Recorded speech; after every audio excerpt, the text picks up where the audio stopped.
ಹೆಸರು Mastan. Basically I T ಓದ್ತಾ ಇರಬೇಕಾದ್ರೆ ಪಾರ್ಟ್ ಟೈಮ್ ಆಗಿ ಬಿಸ್ನೆಸ್ ನ ಶುರು ಮಾಡಿರೋ ಉದ್ದೇಶ ಒಂದೇ 1,000 ಖರ್ಚಿಗೆ ದುಡ್ಡು ಬಂದ್ರೆ ಸಾಕು ಅಂತೇಳಿ ಒಟ್ಟಿ ಬಿಸ್ನೆಸ್ ಅನ್ನ ತಿಳ್ಕೊಂಡಾಗ ಸ್ಟಡಿ ಮಾಡಿದಾಗ ಗೊತ್ತಾಯ್ತು ಇದು ತುಂಬಾ ದೊಡ್ಡ ಸಮುದ್ರ ಇದೆ, ಎಷ್ಟು ಬೇಕಾದ್ರೂ ಅರ್ನ್ ಮಾಡ್ಬೋದು ಅಂತ. ಸ್ನೇಹಿತರೆ, ಈ ಒಂದು ಬಿಸ್ನೆಸ್ ನ ಸೀರಿಯಸ್ ಆಗಿ ಮಾಡ್ಲಿಕ್ಕೆ ಕಾರಣ ಏನು ಅಂದ್ರೆ ಹೊರಗಡೆ ಜಾಬ್ ಜಸ್ಟ್ ಒಬ್ಬೇ ಬಾಸ್ ಆಗಿರುತ್ತೆ. ಅಲ್ಲಿ ಬಾಸ್ ಏನಂದ್ರೆ ನಾವು ಎಷ್ಟು ಅನ್ಬೇಕಾಗುತ್ತೆ ಅದಕ್ಕೆ ಜಾಬ್ ಅಂತಾರೆ.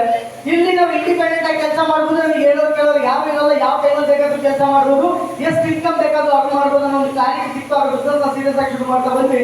ಬಟ್ ಒಂದು ವಿಚಾರ ಹೇಳಲಿಕ್ಕೆ ಇಷ್ಟಪಡ್ತೀನಿ, ನಮ್ಮ ಬಿಸ್ನೆಸ್ ಅಲ್ಲಿ ಒಂದು ಸಿಸ್ಟಮ್ ಇದೆ, ಆ ಸಿಸ್ಟಮ್ ನ ಫಾಲೋ ಮಾಡಿ.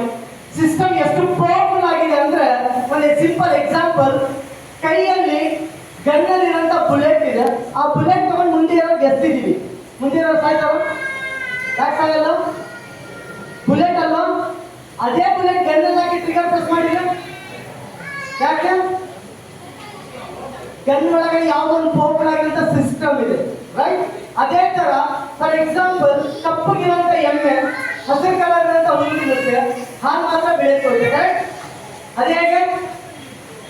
ಅದ್ರ ಒಳಗಡೆ ಯಾವ್ದು ಪವರ್ಫುಲ್ ಆಗಿರೋಂಥ ಸಿಸ್ಟಮ್ ಇದೆ. ಅದೇ ತರ ನಮ್ಮ ಬಿಸ್ನೆಸ್ ಅಲ್ಲೂ ಅಷ್ಟೇ ಪವರ್ಫುಲ್ ಆಗಿರೋಂಥ ಸಿಸ್ಟಮ್ ಇದೆ. ಎಂತ ಆರ್ಡಿನರಿ ಪರ್ಸನ್ ಬಂದ್ರೆ ಈ ಸಿಸ್ಟಮ್ ನ ಹಾಳಾಗಿ ಮಾಡಿಕೊಂಡು ಈ ಸಿಸ್ಟಮ್ ಇನ್ವಾಲ್ವ್ ಎಕ್ಸ್ಟ್ರಾರ್ಡಿನರಿ ಆಗ್ತದೆ. Thank you so much. ತುಂಬಾ ಜನರಿಗೆ ಐ ಥಿಂಕ್ ಡೌಟ್ ಇರ್ಬೋದು, ಕ್ವಶನ್ ಇರ್ಬೋದು, ಆಶ್ಚರ್ಯ ಆಗ್ತಿರ್ಬೋದು, ಏನಪ್ಪ ನೀವು ಏನು ಓದಿಲ್ಲ ಅಂತಾರೆ, ಕಡಿಮೆ ಓದಿಲ್ಲ ಅಂತಾರೆ, ಎಷ್ಟು ಓದಿಲ್ಲ ಅಂತಾರೆ, ಲ್ಯಾಕ್ಸ್ ಇನ್ಕಮ್ ಬಗ್ಗೆ ಮಾತಾಡ್ತಿದ್ದಾರೆ ಅಂತ ಸಿಂಪಲ್ ಆಗಿ ಕಾಣಿಕೊಳ್ಳಿಕ್ಕೆ ಇಷ್ಟಪಡ್ತೀನಿ. ಸ್ನೇಹಿತರೆ, ದುಡ್ಡು ಸಂಪಾದನೆ ಮಾಡೋದು ಇಲ್ಲಿಂದ ಕೆಲಸ ಮಾಡೋದ್ರಿಂದ ಅಲ್ಲ, ಇಲ್ಲಿಂದ ಕೆಲಸ ಮಾಡೋದ್ರಿಂದ ಇದನ್ನ ಅರ್ಥ ಮಾಡೋದು.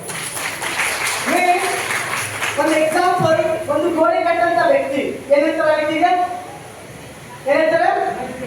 ರೈಟ್, ಗಾರೆ ಕೆಲಸ ಮಾಡೋಂಥ ವ್ಯಕ್ತಿ ಅವ್ರು ಜಾಸ್ತಿ ಕಷ್ಟ ಪಡ್ತಾರ? ಅಲ್ಲಿ ಕೆಳಗಡೆ ನಿಂತ್ಕೊಂಡು ಹಿಂಗ್ ಮಾಡಿ ಹಿಂಗ್ ಮಾಡಿ ಹಿಂಗ್ ಮಾಡೋಂಥ ಇಂಜಿನಿಯರ್ ಜಾಸ್ತಿ ಕಷ್ಟ ಪಡ್ತಾರ? ಸಂಪಾದನೆ ಮಾಡೋರು ಯಾರು ಜಾಸ್ತಿ? ಅದೇ ಹೇಗೆ? ರೈಟ್ ಸ್ನೇಹಿತರೆ, ನಮ್ಮ ಮೈಂಡಲ್ಲಿ ಯಾವ ತರ ತುಂಬಿದ್ದಾರೆ ಅಂದ್ರೆ ಕಷ್ಟಪಟ್ಟು ಕೆಲಸ ಮಾಡಿದ್ರೆ ನಾವು ಬೆಳಿತೀವಿ ಅಂತ ಹೇಳಿದ್ರೆ, ಹಂಗೆ ಕಷ್ಟಪಟ್ಟು ಕೆಲಸ ಮಾಡಿ ಬೆಳೆಯೋದಾಗಿದ್ರೆ ಇವತ್ತು ರಿಚೆಸ್ಟ್ ಪರ್ಸನ್ ಯಾರು ಇರ್ತಿದ್ರೆ ಅಂದ್ರೆ ಕೂಲಿ ಕೆಲಸ ಮಾಡೋರು ಇರ್ತೀವಿ ಸರ್. ನೋ, ಬಟ್ ಅವ್ರೇನಿಲ್ಲ ಅಂದ್ರೆ ಅವ್ರ ದೇಹದಿಂದ ಕೆಲಸ ಮಾಡ್ತಿದ್ದಾರೆ. ಯಾರು ರಿಚೆಸ್ಟ್ ಪರ್ಸನ್ ಆಗಿದ್ರೆ ಅವ್ರ ಮೈಂಡಿಂದ ಕೆಲಸ ಮಾಡ್ತಿದ್ದಾರೆ.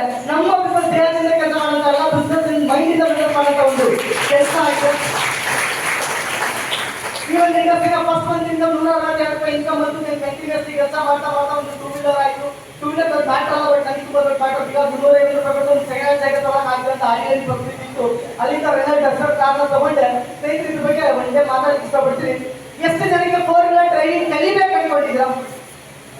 ಯಾರನ್ನ ಡ್ರೈವಿಂಗ್ ಕಲಿಬೇಕು? ಒಂದು ಸಣ್ಣ ಸಜೆಷನ್, ನೀವೇನಾದ್ರೂ ಡ್ರೈವಿಂಗ್ ಕಲಿಯೋದಾದ್ರೆ ಡ್ರೈವಿಂಗ್ ಸ್ಕೂಲ್ ಅಲ್ಲಿ ಡ್ರೈವಿಂಗ್ ಕಲಿಬೇಡಿ.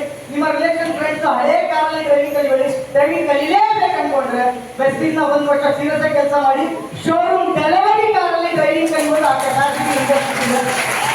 ಬಿಕಾಸ್ ನಾನು ಅಲ್ಲಿಂದಾಗಿ ಡ್ರೈವಿಂಗ್ ಕಲಿತಿರೋದು ಶೋರೂಮ್ ಡೆಲಿವರಿ.